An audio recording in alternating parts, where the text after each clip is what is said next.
નમસ્કાર મિત્રો, આજે આપણે 15 ઓગસ્ટ 2024 કરંટ અફેર્સ જોઈશું। ક્વેશ્ચન 1, નેશનલ રેન્કિંગ રિપોર્ટ 2024 કોના દ્વારા જાહેર કરવામાં આવ્યો છે?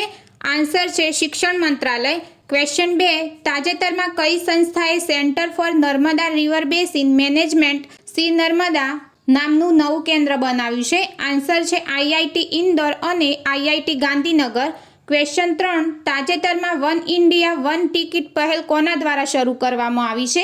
આન્સર છે ભારતીય રેલવે અને એનસીઆરટીસી। ક્વેશ્ચન 4, તાજેતરમાં વડાપ્રધાન શ્રી નરેન્દ્ર મોદીએ કેટલી ઊંચી ઉપજ આપતી પાકની વિવિધ જાતોનું વિમોચન કર્યું? આન્સર છે 109। ક્વેશ્ચન 5, તાજેતરમાં સમાચારમાં જોવા મળેલો માઉન્ટ કિલીમાંજારો કયા દેશમાં આવેલો છે? આન્સર છે તંજાનિયા। ક્વેશ્ચન 6, મિત્ર શક્તિ સૈન્ય કવાયત ભારત અને બીજા કયા દેશ વચ્ચે યોજાય છે? આન્સર છે શ્રીલંકા।